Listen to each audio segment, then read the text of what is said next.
और इसी बीच एक बड़ी खबर आपको बता दें, वन नेशन वन इलेक्शन को मंजूरी मिली है। ये सूत्रों के हवाले से खबर आ रही है।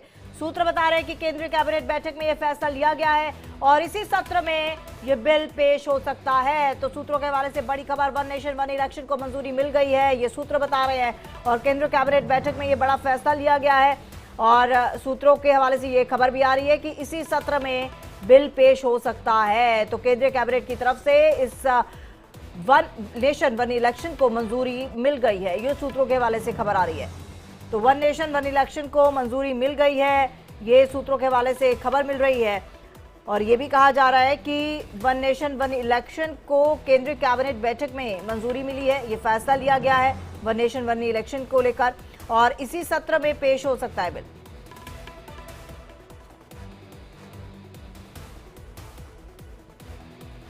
और इसी खबर पर मेरे साथ मेरी सहयोगी आयुषी मिश्रा लाइव जुड़ चुके हैं ज्यादा जानकारी के साथ। आयुषी, क्या कुछ अपडेट?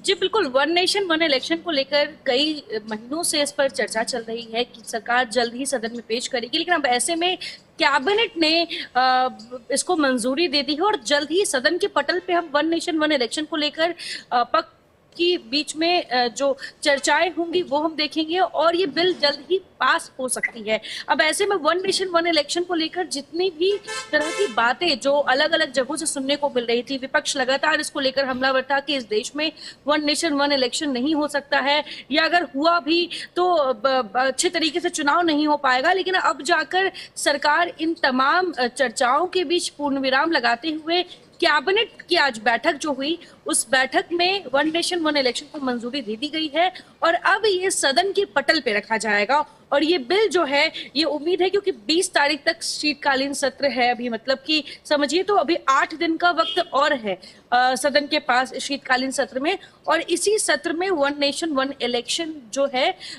वो जो बिल है वो पेश किया जा सकता है। और इसकी पूरी संभावनाएं पहले से जताई जा रही थी, लेकिन अब जाकर जैसे ही केंद्रीय कैबिनेट की बैठक होती है और बैठक में जब इसको मंजूरी मिलती है तो अब उम्मीद जताई जा रही है कि इसी शीतकालीन सत्र में इसको सदन के पटल पे रखा जाएगा, लोकसभा और राज्यसभा दोनों। और देखने वाली बात होगी कि आखिर वन नेशन वन इलेक्शन को लेकर कल तक सदन के बाहर जो चर्चाएं हो रही थी और सदन के अंदर जो होंगी उसमें काफी फर्क नजर आएगा। लेकिन वही बात है जिस पर पहले भी चर्चा हो रही थी कि इसको इम्प्लीमेंट करना कितना आसान रहेगा, इसको इम्प्लीमेंट करना बहुत मुश्किल है।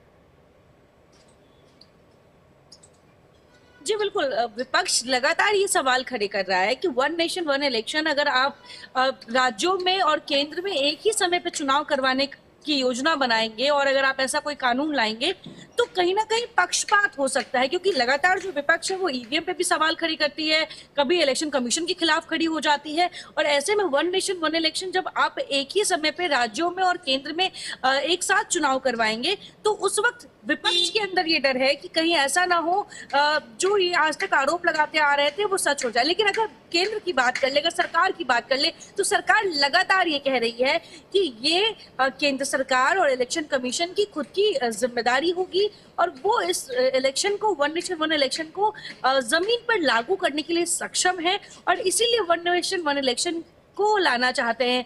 और साथ में सरकार की तरफ से वन नेशन वन इलेक्शन की दलील के लिए कई बातें कही जाती है। पहले तो कहा जाता है कि जिस तरीके से 5 साल का जो कार्यकाल होता है किसी स्टेट का या केंद्र का, ऐसे में हर साल किसी न किसी स्टेट में चुनाव होते रहते हैं और जो पॉलिटिशियंस हैं वो हर स्टेट में कहीं ना कहीं हर साल बिजी रहते हैं। अब ऐसे में अगर हम सेंट्रिक कर देंगे इलेक्शन तो इस फायदा ये होगा कि एक बार चुनाव होगा, उसके बाद बाकी 5 साल काम होगा।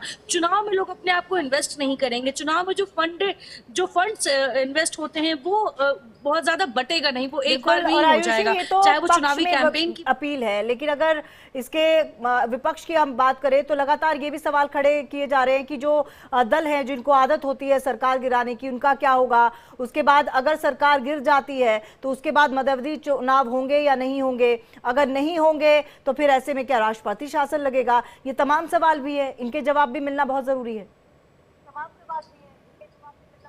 बिल्कुल, इसीलिए तो जब सदन के पटल पे one nation one election bill रखी जाएगी, उस वक्त इन तमाम सवालों पे जो है सरकार को जवाब देना होगा और ये सुनिश्चित करना होगा कि जिस तरीके से एक चुनाव होता है, चुनाव के बाद 5 साल का कार्यकाल एक पार्टी को दी जाती है या उस एक गठबंधन को दी जाती है, और उस दौरान अगर सरकार वो पार्टी वो गठबंधन विफल है तो राष्ट्रपति शासन जैसी चीजें होती हैं।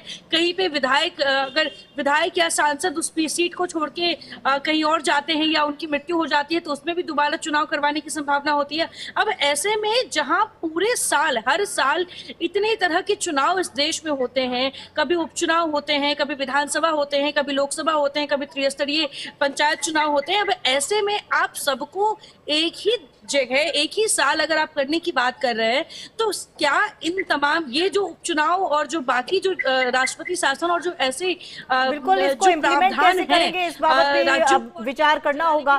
फिलहाल आयुषी, आपका तमाम जानकारी के लिए बहुत बहुत धन्यवाद। तो इसी खबर के साथ इस बुलेटिन में फिलहाल इतना ही। बाकी खबरों के लिए आप बने रहिए हमारे साथ, देखते रहिए इंडिया डेली।